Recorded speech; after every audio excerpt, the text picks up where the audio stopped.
Hello guys. അപ്പോൾ ഞാൻ ഇന്ന് ഈ ഒരുങ്ങി കെട്ടി എവിടെ പോകണമെന്നായിരിക്കും നിങ്ങൾ ചിന്തിക്കുന്നത്. ചിന്തിച്ചില്ലെങ്കിൽ ഇനി കുറച്ചുകൂടെ കഴിയുമ്പോൾ നിങ്ങൾ ചിന്തിച്ചോളും. ഞാനിങ്ങനെ വെറുതെ നടന്നു പോയപ്പോൾ എൻ്റെ അടുത്ത് എൻ്റെ ഉമ്മ പറഞ്ഞു നമുക്ക് മൊഹിദ്ദീൻ പള്ളി വരെ പോകാമെന്ന്, വിഴിഞ്ഞം മൊഹിദ്ദീൻ പള്ളിയിൽ. അപ്പോൾ ഞാൻ വിചാരിച്ചു പിന്നെ എന്താ പോവാലോ എന്ന് പറഞ്ഞ് അങ്ങനെ റെഡിയായിട്ട് ഇറങ്ങി നമ്മൾ പൊന്നൂസിൻ്റെയൊക്കെ ടാറ്റയൊക്കെ പറഞ്ഞ് ഇറങ്ങിയതൊക്കെ നമ്മളെ പൊന്നൂസ് നമ്മളെ പുറകെ വരുന്നുണ്ട്. ഇവളിപ്പോൾ ഇങ്ങനെയാണ് ഗൈസ്, നമ്മൾ എവിടെ പോകാൻ ഇറങ്ങിയാലും നമ്മൾ പുറകെ ഇങ്ങനെ വരും. നമുക്ക് 3 കുഞ്ഞുങ്ങളുണ്ടായിരുന്നു.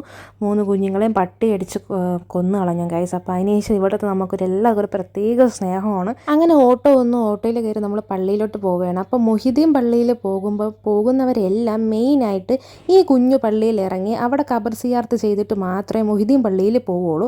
അതെന്താണെന്നുള്ളത് എനിക്കറിയത്തില്ല. അപ്പോൾ ഇവരൊക്കെ പോകുന്നതിൻ്റെ കൂട്ടത്തിൽ ഞാനും പോയെന്നേ ഉള്ളൂ. പ്രത്യേകിച്ച് ഈ വ്യാഴാഴ്ച ദിവസം എന്ന് പറയുമ്പോൾ നല്ല തിരക്കേറിയ ദിവസമാണ്. കാരണം വെള്ളിയാഴ്ച രാവായിട്ടാണ് അത് കണക്കെടുക്കുന്നത്.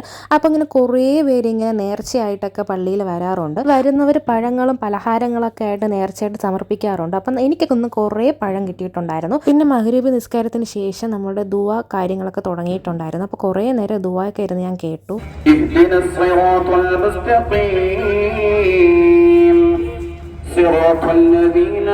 നീണ്ട 1 മണിക്കൂർ ദുആരപ്പിനൊക്കെ ശേഷം ഇശാക്ക് സമയമായപ്പോഴത്തേക്കും നമ്മൾ പിന്നെ അവിടെ നിന്ന് മടങ്ങാറായി. കാരണം കുറേ പേരും ക്രൗഡും കാര്യങ്ങളൊക്കെ നല്ല രീതിക്ക് ഉണ്ടായിരുന്നു. അതുമാത്രമല്ല ടൈമും കുറേ 8:30 അടുപ്പിച്ചായി. അപ്പോൾ അതിൻ്റെ അടുത്ത് തന്നെ വേറൊരു പള്ളിയുണ്ട്.